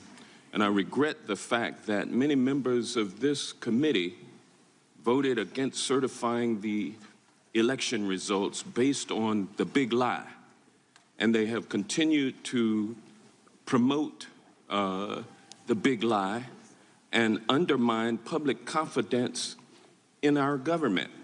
And so for us to, amidst these folks who supported the insurrection, to be forced to pledge allegiance to the flag, which should be something that none of us have any problem with, but it's just a matter of, it's ironic that this committee, the ones that would not comply with congressionally issued subpoenas, disrespected the rule of law, would now insist that each and every one of us on each and every hearing date come before this committee and pledge allegiance to the flag. I support the Pledge of Allegiance, but it's very ironic, and I just simply wanted to point that out, and with that, I yield back. With the gentleman, I'll yield to the gentleman from New York. I think. Racy, again, we can look forward to 2 years of this level of stupidity. It's all about theater because the Republicans don't have any actual solutions. I mean, if we talked about things like their so-called fair tax plan, which basically is a regressive tax plan that would see everybody paying 30% at point of purchase for anything and the rich basically getting off scot-free. We're not talking about that. We're talking about this kind of stuff because they're good at the theater, they're good at the drama. But I think we should probably make it a proposal where if you're under investigation for sex trafficking or for dealing with minors for sex, or a number of things that these Republicans are allegedly involved in, particularly Matt Gaetz, which is probably why his punk ass conceded to the coercion on the House floor when Kevin McCarthy was looking for an extra vote. That's the kind of criteria that we have. So I don't think that it's a very high bar to say that insurrectionists should not be pledging allegiance when you have insurrectionists like the former president of the United States that's under investigation for possibly selling state secrets, and people like Matt Gaetz and people like Marjorie Taylor Greene and so on and so forth, who are just general pieces of shit. Erica. Yeah, I 100% concur with everything my good sis Reese said. And then also to say, my parents and I were just recently on the House floor a couple of weeks ago and saw where a bullet pierced through one of the desks, thinking that this could have all have been avoided and averted had more people shown up at the ballot box, because Republicans broadcasted, they had published exactly their intention for this country, which is regression, which is to make sure full citizenship is only extended to those who are white and white adjacent. So, this is not laughing hour, though this is definitely tea for mainstream media. They will salivate and continue to have these insurrectionists, these folks who will pay $174,000 that we come out of our tax dollars to raise hell, who have the power of the purse and squandering the bag, that this is going to be meat for them, but it is abysmal for us. So this, I think, more than anything, for people to realize it is not a reality television show. This is the function of our government. They think nothing of it, that their goal is to do the bidding of their father, the son of a Klansman. They're going to continue to do that, and that should be a concern to people and should be a reason that people are checking their voter registration every month and ensuring that next year, when it's time for us to return to the ballot box as a nation, that they're casting their votes to get these insurrectionists the hell up out of here. Michael, I think the way Congresswoman Waters handled them is exactly what every Democrat should do. Throw it back in their faces. Absolutely. I saw the clip of Congresswoman Waters. Kudos to her. I saw Representative Cicilline and as well as Hank Johnson. Now, it is interesting that they want to recite the Pledge of Allegiance at the beginning of the session here in the Rules Committee, I think it is. I don't know how many Republicans know that, but the Pledge of Allegiance was written by a socialist named Francis Bellamy. They're against socialism, but the Pledge of Allegiance was written in 1892 by a socialist named Francis Bellamy. So one, they needed to go do more research. Two, when we look at Tyree Nichols and we look at the protests that broke out across the country after the video was released of his killing, I sat there watching people in different cities march and protest, and they said they wanted the George Floyd Justice and Policing Act. And I said, I sure hope all those people voted for Democrats for the House of Representatives in the 2022 midterm election, because Democrats were the only ones that voted for the George Floyd Justice and Policing Act, and they're the only ones that support the bill. No Republicans voted for the bill when it came up in the House of Representatives March 2021. 212 Republicans voted against it. So it seems like, Roland, that there's a real disconnect between people saying they want something, but then understanding actually how to get it. And then lastly, Section 3 of the 14th Amendment of 1868 bars those who have participated in an insurrection or given comfort to an insurrection in holding office as well. So they better be very careful what they wish for, because a lot of them, 139 of these traitors also voted in the House against certifying the 2020 presidential election results. So they better be very careful of what they wish for. Well, bottom line is, look, the polls already show that people say they aren't even governing. They're just sitting here throwing up a whole bunch of nonsense. That's what you're dealing with. So that's what you get. Just like I've got these little, now these little black conservatives are running around talking now. Let me show this here. So I guess they friends of Philip. So they mad he got roasted. So this little child, first of all, if your name is Whitley, and you not on a different world, you may just want to be quiet. So she gonna put Roland Martin, take on Indy Spanglish, because I know he would own him. Girl, y'all just better leave me alone. Cause now this little child Whitley, she calls herself, she's the director. Go to my. She's the director of diversity for the I don't even know who the hell she is. Indianapolis GOP. She's on Newsmax. She got everybody else mentioned in here. Girl, don't nobody know you. Don't nobody know you. Nobody. This other dude, don't nobody know him. Y'all are members of an organization that I affectionately call #NeverWillBe's. That's what y'all are. Y'all a bunch of never will be's. So I've already demolished Deontay, okay? I already demolished Philip. I done beat so many people on Project 21 that, hell, I think y'all gonna change your name to Project 2, because it ain't that many of y'all left to defeat. So please, leave grown people alone, because I don't want to hurt y'all feelings even more so. Hey, y'all, don't forget, support the Black Star Network. You're watching on YouTube, hit the like button. Same thing on Facebook. Download our app, Black Star Network app, Apple phone, Android phone, Apple TV, Android TV, Roku, Amazon Fire TV, Xbox One, Samsung Smart TV. Come on, y'all, show the graphic. Show the graphic. You too slow. Come on, show the graphic. Thank you very much. All right, we're also on Amazon News. So if you got the Amazon Fire Stick, you can watch us on Amazon News as well. So simply go to Amazon Fire Stick. Go to their Amazon News. We're right up the other news networks as well, and look forward to now sending some new decisions where you can see us as well. I'll be right back.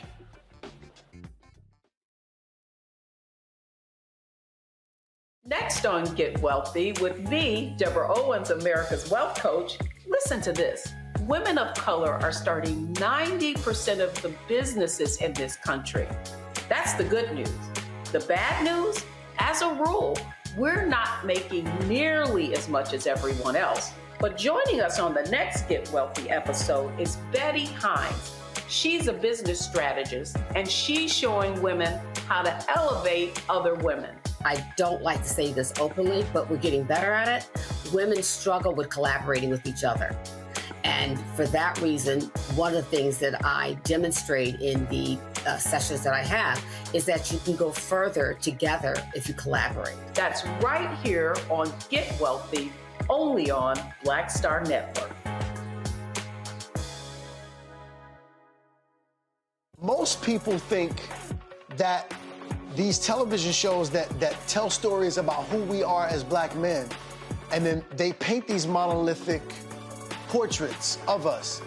They think that they're being painted by white people. And I gotta tell you, there are a whole bunch of black folk that are the creators, the head writers, the directors of all of these shows, and that are still painting us as monoliths. The people don't really want to have this conversation. No, they don't.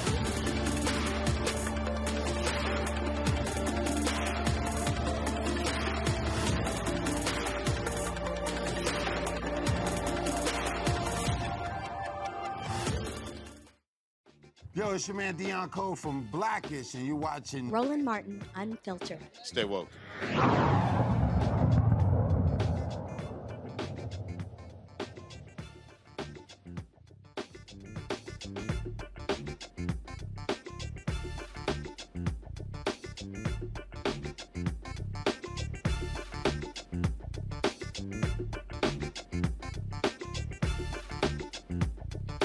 Involved in a raid where a 12-year-old got shot has settled for $12 million. In 2019, Amir Worship was shot in the knee during a pre-dawn raid on his Markham, Illinois home.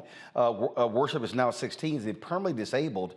He's had 5 knee surgeries and will require multiple knee replacements. Joining us now is the Worship family attorney, Zach Hofeld. So, Zach, this settlement here, does that cover his medical costs, or will they have to also pay for that going forward? It covers all the above, but real quickly, Roland, let me just start off by saying that back in early 2007, as an 18-year-old organizing intern with the Upstart Obama campaign, I used to always appreciate hearing your takes on CNN. And I know Al, who wanted to be able to join us, remembers you well from your WVON days. So appreciate that. It's really a pleasure to be with you. I appreciate that.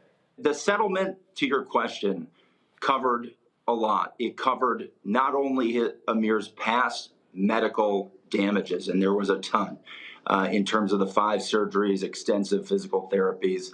It also covered the future medical care that Amir will require, not only in the coming year in terms of another surgery, but in the coming, lifetime.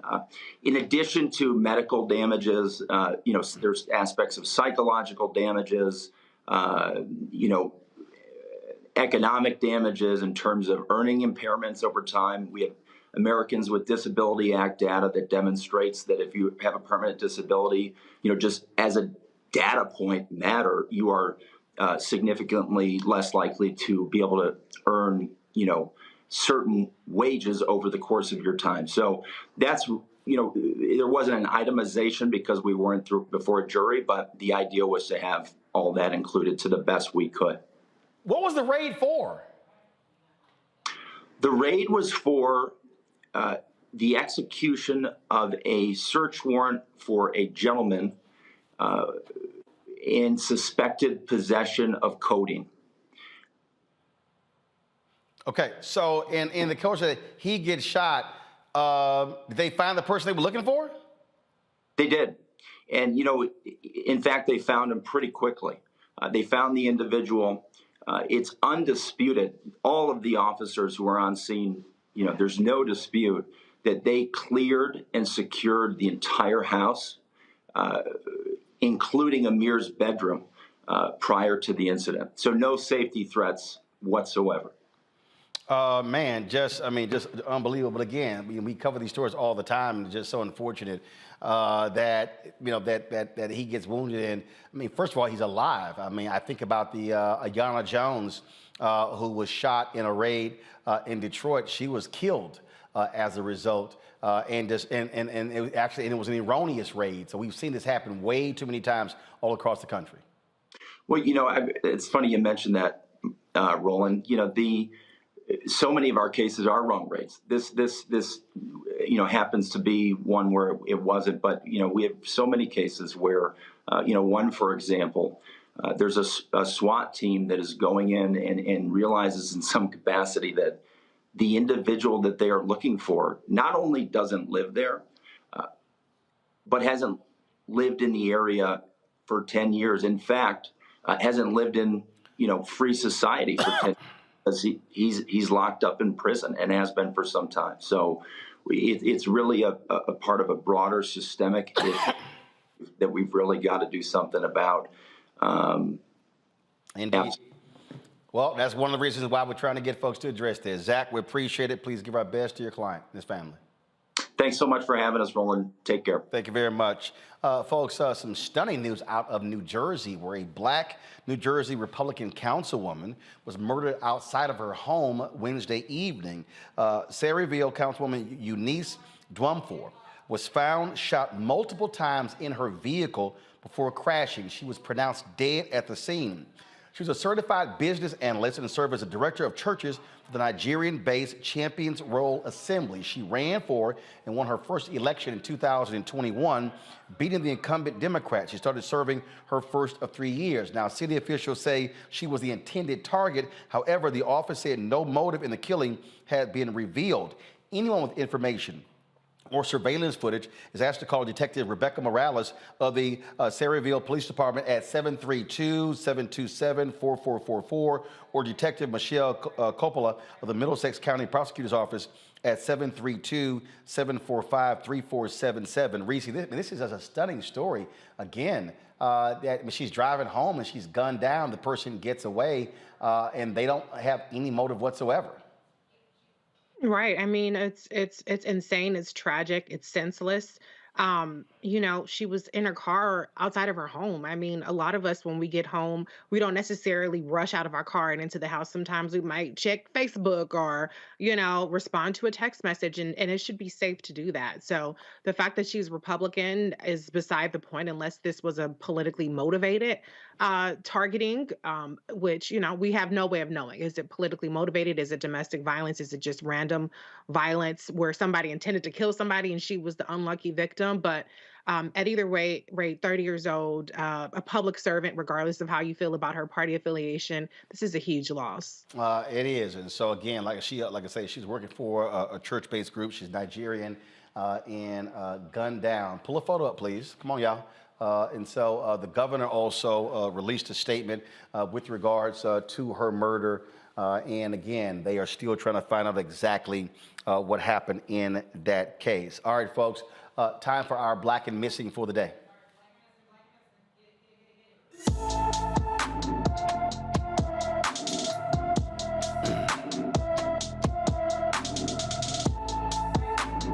After this,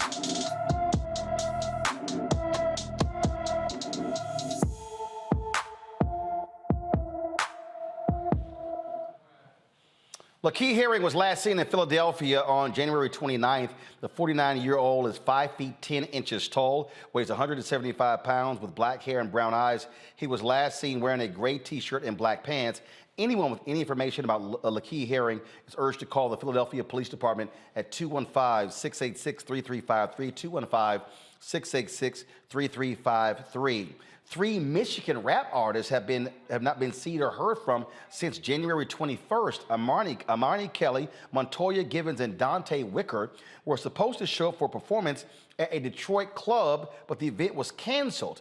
Armani, whose stage name is Marley Whoop, was first reported missing to Alscada police the next day when his mother found her empty car her son borrowed. Once word of Armani was missing, the families of Montoya and Dante filed missing person reports since they were all together. Detroit police commanders say it's alarming that the 3 men are missing together. Multiple Michigan agencies are investigating their disappearance. That is crazy, Michael. Yeah, it is, Roland. I've watched some local news coverage here, and I know one of the family members was saying that at least in the beginning, they felt that police weren't taking this seriously. We don't know what's happened. There's an article from the Detroit Free Press about this. I've seen some coverage from WXYZ Channel 7 here in Detroit. Don't really know what happened, why they're missing. Yeah, and again, for more than 10 days now. That is absolutely strange that all three are missing. Yeah, January 21st. Yep. Absolutely. So hopefully somebody with any information will come forward, and get some answers and bring some closure for the families. Indeed. Folks, in memoriam, folks, some sad news I got today. The former First Lady of Atlanta has died. Bunny Jackson Ransom, the wife of the late Atlanta Mayor Maynard Jackson, passed away this morning. In 1975, she founded First Class Inc., a company specializing in marketing, community affairs, communications, and public relations. She worked with many clients, including the National Conference of Black Mayors. She also managed the careers of several performing artists between 1978 and 1988, when she served as Chief Administrative Officer of a conglomerate company under the umbrella of Atlanta Artists. She was 82 years old. I often would see Bunny. We would get her press releases all the time as well. And so she was very well known in Atlanta and all across the country. And so certainly condolences go to her family. Again, Bunny Jackson Ransom passed away today at the age of 82 years old. Last point here, Erica. Erica, you seen Philip?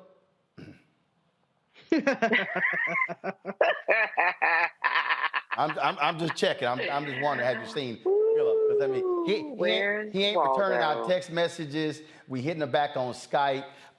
And now he got some of his little other minions trying to say, we need to go ahead and talk to him. And then one of these little fools, he out here, I don't know why they run their mouth. This little fool here talking about blacks aren't this weak victim that the media portrays, and people like Roland should. I love this here. People like Roland should be empowering the community instead of shifting blame to the white boogeyman. This fool clearly don't watch this show. Oh, my goodness. Lord have mercy. It's so sad. I'm going to make him Twitter famous. I'm going to make him Twitter famous in a minute, Erica. Yeah, but see, and I'm glad that you mentioned that, because, Roland, you and I have had a one-on-one conversation about this as well. When you talk about, the Twitter famous piece, and then people knowing that Reverend Al Sharpton, people knowing that Roland Martin, there's certain names that they know are going to give a lift and a boost, and it is a Batman signal. And so that's why I said, again, going back to originally what I said, if you look at his Twitter profile, you can understand the grip. You understand how he gets his bag. If people are not able to elevate their platform, especially someone who is either self-identified or has been donned as the 2022 RNC Rising Star, you should be able to do that on your own laurels or through that terrorist group that you are engaged with. So he came. He got what he came for, and he asked to come on. He did. Do your homework, player. Do your homework, Michael. Real quick, your online class. You got 12 seconds. Go. Saturday, February 4th, 2023, Black Resistance Movements, free Black History Month lecture by myself, Michael M. Hotep, 2 p.m. to 5 p.m. Eastern Standard Time. Visit theafricanhistorynetwork.com, theafricanhistorynetwork.com. Race, Erica, Michael, I appreciate it. I'll see y'all tomorrow from Bethune-Cookman and Daytona. Holla!